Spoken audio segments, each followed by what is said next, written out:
If you were to ask me what's most important in my life for me to feel happiness, it would probably be freedom. Most definitely freedom. So for the longest time, I've had this dream of building my own camper van. And this summer, I made my dream a reality. Now, I bought my beautiful van back in 2020 and I made this extremely simple build.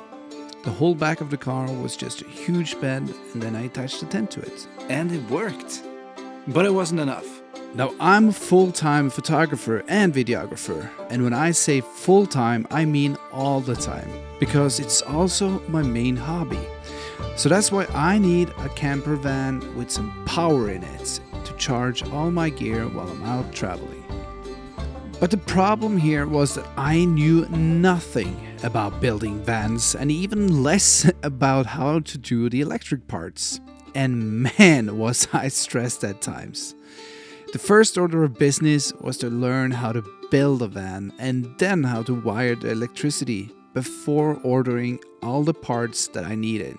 YouTube, thank you. You were my main companion every step of the way here. And then I just started building. Or that is, I started by dismantling the bed and frame already installed in the car. Now this frame was built in such a way that I didn't have to screw it into the car. It was kept in place by tension. That works for a simple build, but not for the kind of build I was planning now.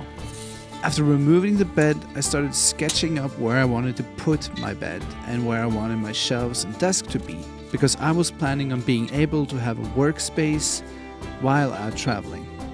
Now, when I say sketching, I mean just placing out some planks and imagining where I wanted stuff, because I suck at drawing building sketches or drawing anything, that is. Yeah, I suck at sketching, but I've had this really clear picture in my head of what this van is going to look like for a long time. So I didn't need sketches. I just needed to start building. This was planned as a simple build, so I decided to keep the original roof but to place extra lights in the ceiling. I also saw no reason to change the floor I had, as it was a simple carpet glued to a huge plywood plate, which would be perfect for me.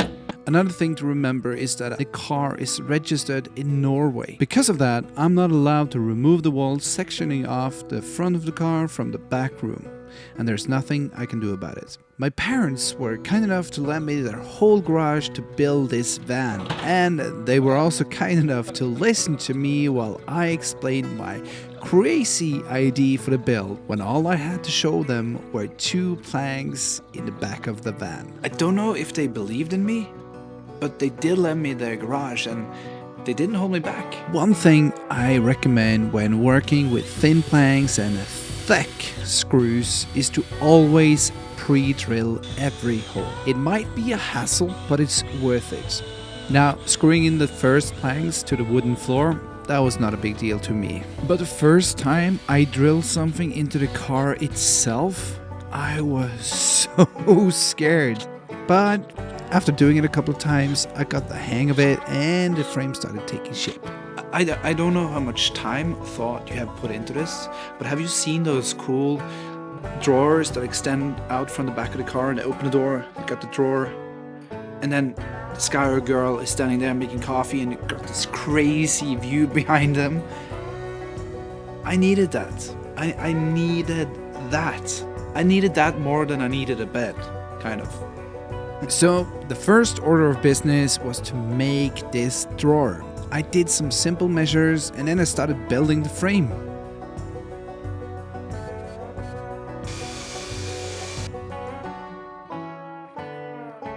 Storage inside and a hard top that I could put stuff on. Simple yet so cool. I don't know how smart it is to build in order of what I wanted the most. But I made sure I finished up that drawer before doing anything else. Girls love that stuff. There was also a lot of time spent just staring at the van and thinking about what I was trying to do, but mostly building. If you never stop to ask yourself, should I or should I not do this thing? then you won't ever stop yourself from trying. But I do wonder sometimes if somebody should have asked me, should you do this?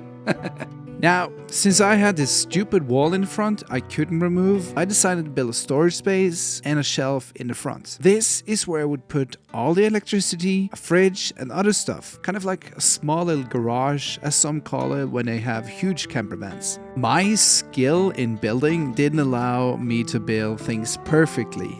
Not at all. Not every plank on its own would be strong, straight and sturdy. But together those planks were strong and sturdy, if not completely straight. And little by little, that frame started taking shape. From the start of the build, I had given myself 9 days to finish. 9 days. And not all of those days were as hot as the first. Just going down into that garage every morning, coffee in hand, and starting up the workday. It's one of the best summer memories I have ever made.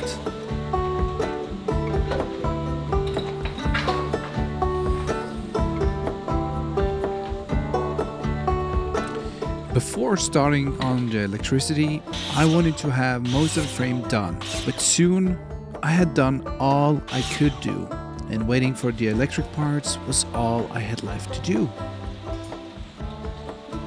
So it's mid-afternoon on day 4 of the build. It's been a slow day.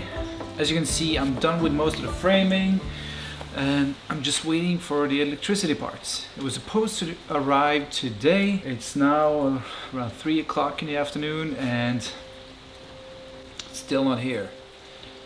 It's never fun to start working when you're really in the flow, when you're having fun.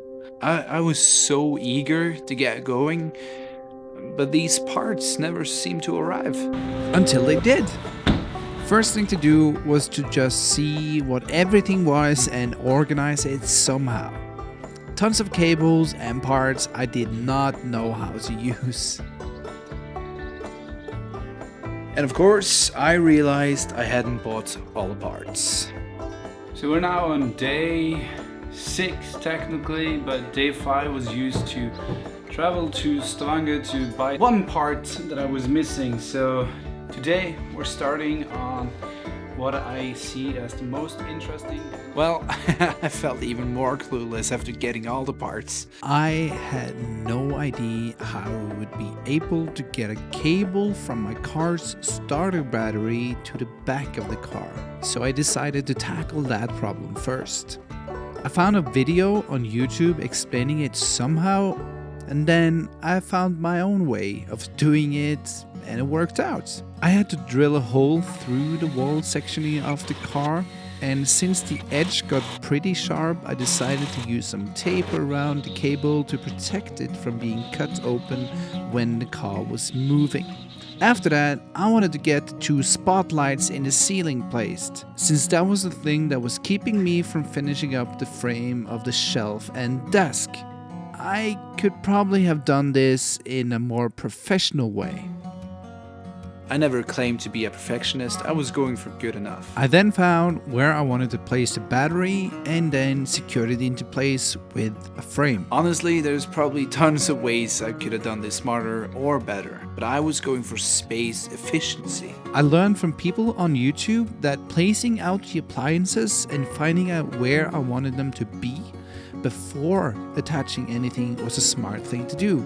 So I did just that and drew around them when I figured out the location. After that, it was just a matter of securing the plate into place and then screwing the appliances into the secured plate. I think I cleaned and vacuumed the car 3 times during this process, because you really don't want a lot of wood chips, plastic bits or tiny metals inside the electric circuit. After that, it was basically just all about connecting the wires in the correct order. I'm not gonna try to teach you how to do this part. I am not a reliable source. This magnificent piece of artwork is what I used to sketch out the electric build. I recommend just buying spools of cable and then buying the right size cable shoe and a spool of heat shrink tubing. I didn't know better and ended up buying pre-made cables at some given lengths and ended up having to cut them anyway. Now, the gun that I used to heat shrink those tubes with was probably the most inexpensive tool of all, around $15 and more than good enough. Of course, you can get the heat shrink tube in black and red to indicate plus and minus, but I didn't bother with that and used black for the whole build. The cables came with 2 or 3 sleeves of red, and for the rest it was all black. And suddenly, most of the cables were connected. Okay, it's time to test it out. Here goes everything. Why not? Now it's off.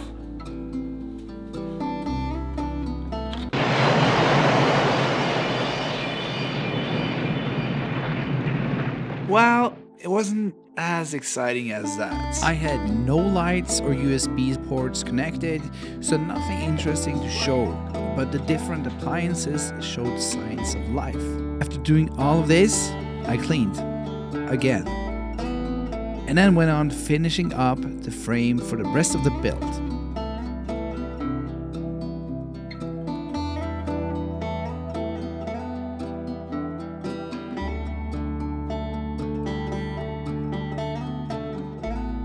I set in a touch control light switch for the spotlights in the roof. There was a lot of in and out of the car and still some stuff to figure out, but at this point I really started to see a finished product. I added a light on the back wall as well as a reading light above the desk. By this time, I was actually working long into the night to finish within that time frame that I had set previously. I added 2 USB ports at 12-volt outlets as well as 2 12-volt outlets inside the garage for my fridge and other possible things that needed power.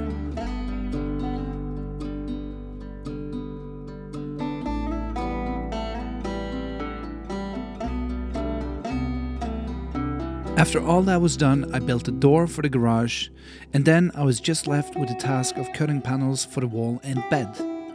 This wasn't too hard, but it was time consuming. Lots of odd angles and shapes made it really challenging to cut the correct size for the panels. I had no idea how I was going to be able to cut those shapes out. No clue.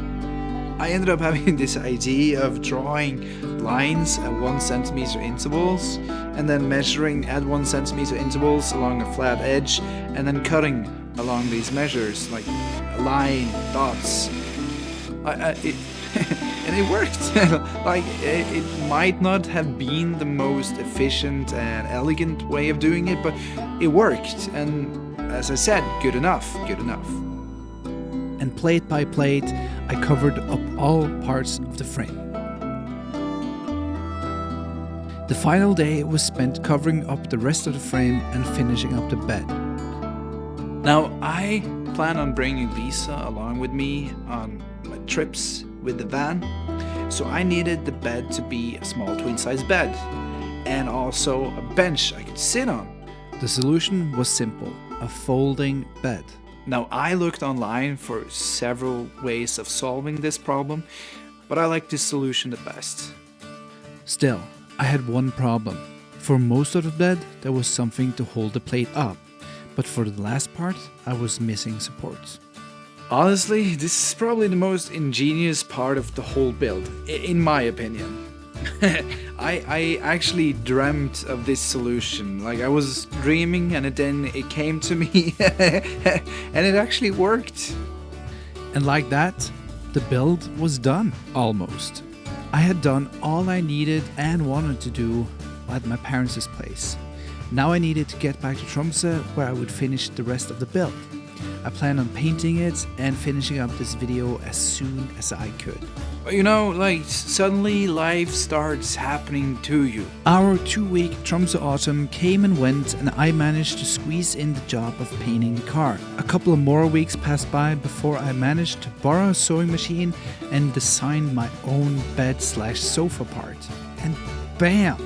Suddenly, the car was done. It's been a freaking journey the whole way. Going from clueless about everything to building this van.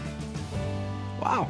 There's storage space, I got the electricity I needed, my workbench/desk is there, my garage, my folding bed. That freaking drawer though, that coming out of the back of the van with me and the view. I love it. It's the best part. It might be winter right now, but there is going to be a lot of adventure in this car moving forward. I wonder how cold it can be outside before it's too cold to sleep in it.